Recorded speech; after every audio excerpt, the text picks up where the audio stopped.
Welcome, everyone. I'm Bill Gaventa, and welcome to this workshop on coping with grief and loss in the lives of people with intellectual and developmental disabilities and their families.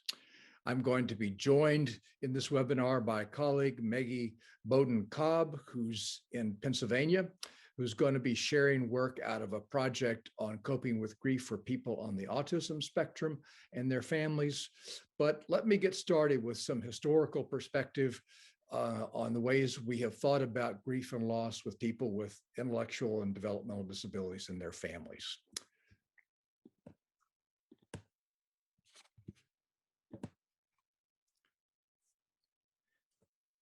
Things have really changed in the years that I've been working in this arena.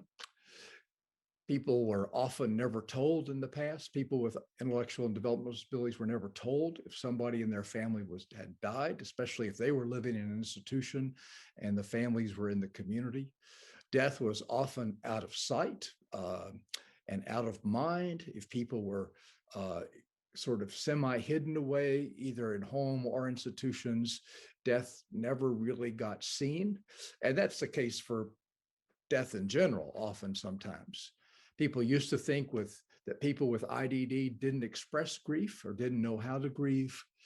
And people thought that they didn't know how to support people with intellectual and developmental disabilities because they thought they were so different, such a kind of human being, that they didn't know how to support those folks. There was a kind of also belief that grief support had to be overly specialized to help because it was going to be very different for people with intellectual and developmental disabilities. They usually didn't participate in the rituals of mourning. Why? Sometimes people were saying, we don't want our relative or our loved one to have to go through that. It would be hard. It would be really sad for them. So they're being protective or think they're being protective. Sometimes people would say they don't think people understand or can understand what death is or understand what's happened, or times they'd get upset or they'd upset the funeral service or the wake. And often all of those coalesced around, we just don't know what to do. We're not sure how we can support a person to be involved in this because we don't know what they would do and we don't know how we can help support them to be involved, or if they did something that was out of kind of the ordinary. Now people with intellectual and developmental disabilities live in a world of losses. They see them every day on TV like we do. They experience staff changes. They see friends come and go, families and people move. It happens all the time. It's just sort of, we're swimming in it in a way. There's a growing recognition that unexpressed grief can act itself out. That if people if I aren't told or they know something's wrong, but no one talks to them, they're going to act that out in some kind of behavioral way. We as a society are still not very good at planning ahead or coping with death and loss in our own lives or with others. We too often say we've got to bring in the professional grief counselor, someone who's had training in this particular area, and we give up too soon our own innate ability to be with and support people in times of grief. And with COVID in the last year, there's certainly been a huge awareness of the tragedy of isolation and loneliness and of people being disconnected when someone they love is dying. So if inclusion and relationships and belonging are key, why not in this area as well with people with intellectual and developmental disabilities? So what can we do? First of all, recognize it. Grief and loss are going to be there, whatever the level of disability. For someone who's got multiple disabilities, they still will know that a presence or a loved one or something has happened, that someone is no longer there. Remember, losses can come in many forms: deaths, end of relationships, staff changes, caregiver changes, moves, changes in value routine, loss of pets, loss of friends. Supports need to be inclusive, but also person-centered and family-centered, in the sense that we need to be really aware of the customs and traditions that come out of their families, their culture, and their religious backgrounds. And also, at least in my experience, remember that people with intellectual and developmental disabilities are often better at sharing grief than I am or than we are, just more open about their feelings and what they think. Not all the time, but often. So some guiding principles. Anytime you think you're to ask a question about how are we going to support a person with IDD that we know around this area of grief, ask again, what would we do with anybody else? Reverse the question and think about how you might adapt the answers you would give to how you do this with anybody else to supporting that person. Remember, none of us really understands completely what death means. Remember, we all act out our grief, usually, but not always, in family and culturally accepted ways. There's often at funerals or in mourning rituals, somebody who's not doing that very well. But we act it out in a variety of ways, by going to wakes, by having rituals, going to the cemetery, and other kinds of culturally and religiously proved traditions that have come over time. And remember that nonverbal supports may be more important than verbal. Participation beats understanding. Being with somebody who is grieving is better than thinking, how do I help them to understand completely? Pull in the people who've been supports in their past and now in the present, who knows somebody well. The power is really in the community of mourning and support, and being part of that community, because people draw support from being together and being with each other. Remember, it takes time for everyone to grieve and to mourn. There's no quick resolution to this. And if sometimes people are slow in understanding, many of us are, it may take a longer time to kind of work their way through the grief process. Think of it as kind of circles of understanding and behavior, not as a straight line. We get through it, not get over it. So what can we do? Help people plan ahead, know what a person or a family's traditions are for handling loss, so that when the time comes, that you will know what they want and what they would like to expect. And it also talking with them gives you a chance to say how important it is for the person to be addressed honestly and be involved in this.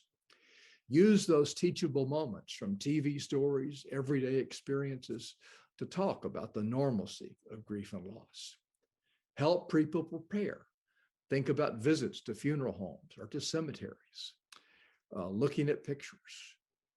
Build anticipatory support teams. So think about, you've got a program, inclusive program in your congregation or in your agency, who's a team that could respond, that handles grief and loss fairly well, and knows the people. And so there would be some plans in place rather than scrambling at the last minute to fill what feels like a void. And then provide opportunities and rituals for closure.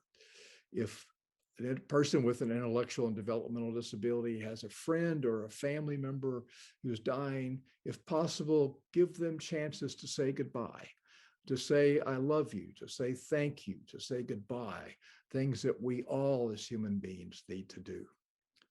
Some key strategies for grief: recognize it and welcome it. Don't try to hide from it. Granger Westberg, in his wonderful little book, Good Grief, says grief, when we delay it, becomes grief denied. And if we deny it, we're just delaying it. So better to deal with it head on.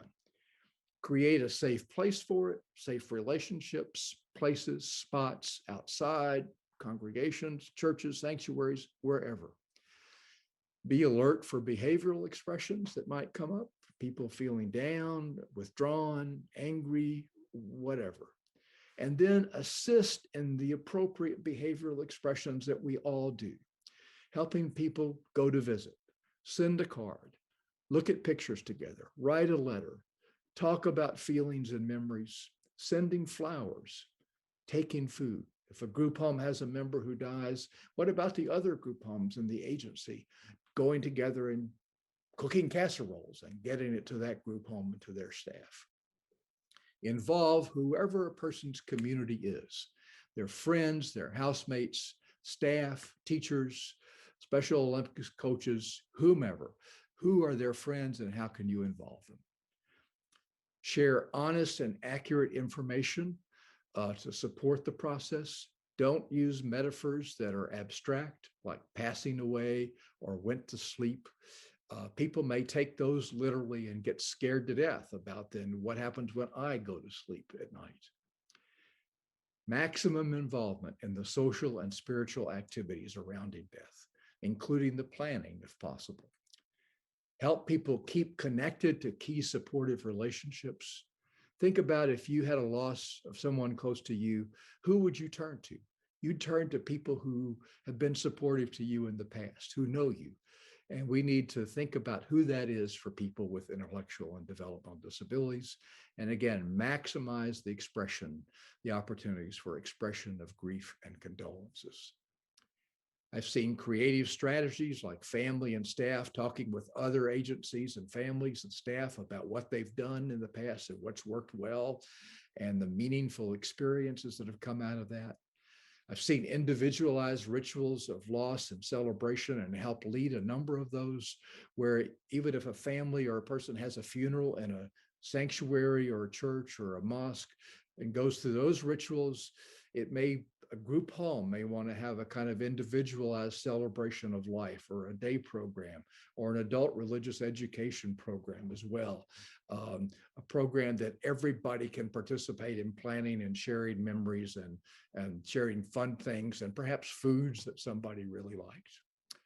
Think about pre-visiting places, again, funeral homes, a sanctuary, a cemetery, taking away some of the mystery and the fear.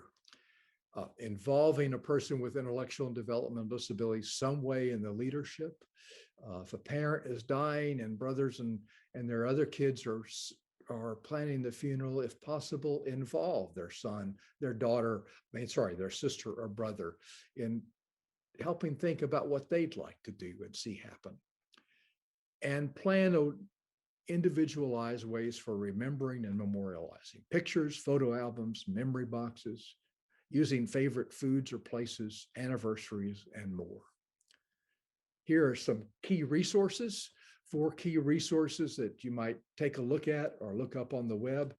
And there's a longer resource list at the Collaborative on Faith and Disabilities website. But before saying more, before going any further, I'm going to introduce Maggie again to come in and talk about her work in grief and loss with people with autism and on the spectrum and with their families and friends. Maggie, it's your turn. And surprise, Maggie Bedoin-Cobb has had to deal with bad reactions to a COVID shot. And then in the last month, taking care of both parents, one after the other, who had COVID. And so she's been unable to do her part of this presentation. So I'm going to fill in, recognizing that as a parent of a son on the spectrum, and as a hospital chaplain, she's had more experience in dealing with autistic children and adults in healthcare situations. But both of us are part of a national project through the Hospice Foundation of America, funded by the Nancy Lurie Marks Foundation, that is developing a national website on grief and loss and end-of-life issues for adults with autism and their caregivers, families, friends, clergy, and others. So some of this, what I'll be saying, is coming out of our work on that project, but I'll come back to that later. You know what autism is, a neurological disorder that's often characterized by deficits in language and communication. It can have intellectual disabilities connected to it. It does not necessarily have to have that at all. There are persistent deficits in social communication and interaction, sometimes restricted, repetitive patterns of behavior or interest or activities. Symptoms usually become present in early childhood And they can, as you know, limit or impair everyday functioning and relationships. Some of the common behaviors, and you all you probably know these as well, decrease eye contact, uneven development of skills, resistance to changes in routine, marked hyperactivity, or perhaps extreme passivity, on the other hand, which may alternate with one another, less demonstration of typical signs of affection, and sometimes odd body movements or postures. Take a look at this slide and the one just before, then you immediately can sense some of the issues and challenges for people with autism in dealing with grief and loss or end-of-life issues. So all of those behaviors also might result in looking down instead of looking at you when you speak, not answering questions or not answering right away, not wanting to be touched, repetitive rocking or swaying or bouncing, walking only on one's toes, flapping hands or other kinds of gestures, and making noises that are not words, at least to our ears. But remember, as the saying goes, once you've met one person with autism, you've met one person with autism. So any strategies around dealing with people with autism encountering grief or loss of death of a friend or a pet or others need to really be individualized. It really highlights the importance of knowing and adapting strategies to each person. So the people who know them best should be involved. There are also no universal stages of grief. There can be circles or a roller coaster, but don't think it's a 1, 2, 3, 4. Remember that there are multiple kinds of losses: loss of support staff, loss of a teacher, loss of routine, a home, a pet, and people's social circles may be more limited, and that there can be physical and cognitive symptoms as well as emotional and spiritual. Or thinking another way, bodies grieve, not just our feelings and through our minds, but bodies can grieve in a variety of ways. So for people with autism, there may be no outward change in behavior, but doesn't mean they don't understand or that they're not feeling sad. So the best thing to do is assume competence or understanding. Or if you know them well, you know at what level to speak in terms of simple, clear terms that are not childish. Too often we assume that they don't understand or that we think that people should be protected from loss. That ends up with what's called disenfranchised grief, grief that's not recognized by others or respected by others. Grief can cause regression, anxiety, and stress for anybody, but for people with autism, that may be more apropos. It can sometimes disconnect us from our feelings when we feel overloaded or anybody else, and sometimes increase the kinds of behavior that a person uses to soothe themselves when they're got too much sensory overload or stimuli coming at them. And there may be also a lot of uncertainty about the social and cultural rituals related to grief and to mourning. So key strategies: be clear, explicit, and deliberate with your words. No euphemisms. Don't say somebody passed, somebody went to heaven. People are going to want to know where that is. Be clear and explicit, deliberate. Repeat as needed. People may be able to handle a lot of news at once, or they may prefer a little at a time. And be sure not to make a person feel any kind of blame for this happening. Be clear with people about what's going to happen next and offer choices to them about how to proceed. For instance, give them choices about how they want to talk about it. Or do you want me to say a lot now, or do you want to come back and let's talk some more? Or would you like to use some pictures or some books like the books Beyond Words? Give people some choices. Provide reassurance and openness about your own feelings. And by doing so, you're modeling to people. You're modeling to people for whom social interactions may be difficult and social cues kind of uncertain. You're modeling what's appropriate or typical behavior. And address the sensory challenges, because being part of a mourning process may mean visits to places that are unknown, that are new places. Think about finding a companion who is trusted and known to an individual who will make them feel more secure in those new places. And the world of autism really reminds us of the importance of ritual, not just for them, but for everyone. There are all kinds of rituals, social, cultural, religious, and personal, that happen around grief and loss and end of life. Remember that these are expectations and traditions that have developed over time as a way for all of us, or so-called typical folks in different traditions, to act out our grief. We are acting out our feelings and ways of interacting and communicating with others about our sadness or our remembrance or the celebration of somebody's life. As possible, before any of these situations come up, help a person with autism to learn about those rituals as they come up on the news, when maybe a death happens in somebody else's family or someone else or a pet or whatever. Help them learn about what happens in those situations beforehand.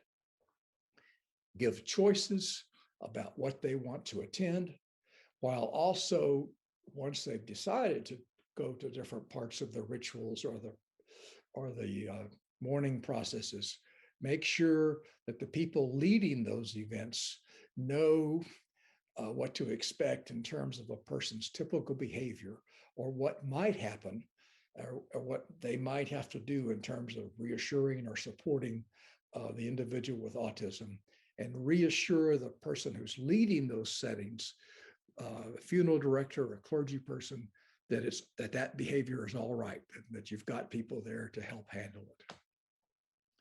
And help in the development of any personal rituals of remembrance, that they might, a photo book, a memory box, other kinds of ways that they can remember the person whom they have lost or grieving for.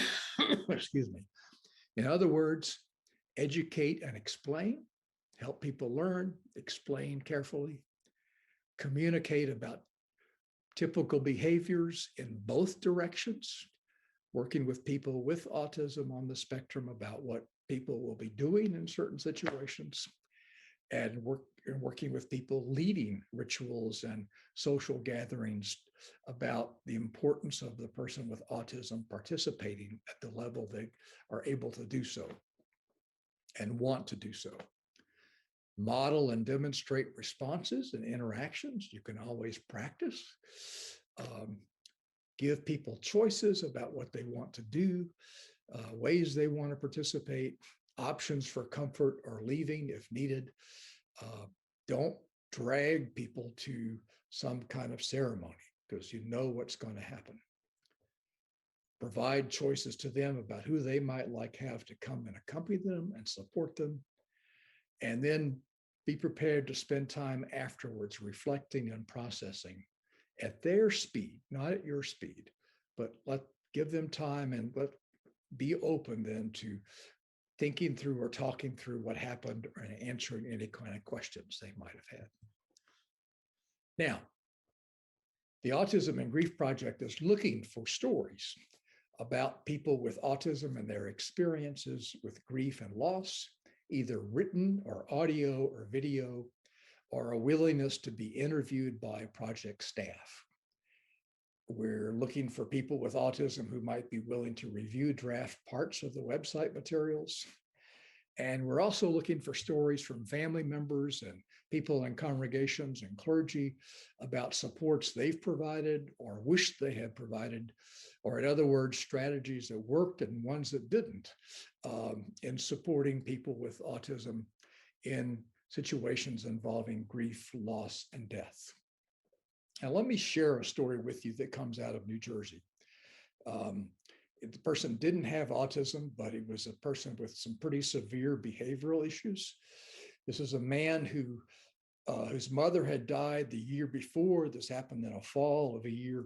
Mother had died the year before. He had lived with her, and he then got sent to some intermediary housing because no family member was around to take him in. And but he didn't get to participate in the funeral or any of the processes around the funeral. And his behavior started to get really bad, and eventually he ended up in a psychiatric hospital. Then, after he began to get a little bit better, they moved him to a group home for adults with intellectual and developmental disabilities. But again, that was another move, which maybe with the anxiety involved kicked up the other kinds of losses that he had had in the last year. And he really started to act out, both in his day program, with anger, with some punching the walls and other kinds of behavior. And at first, people then thought, oh, are we going to have to send him back to the psych unit? Or do we need to get psychiatrists to redo the medication, which is too often the answer for people in grief and loss.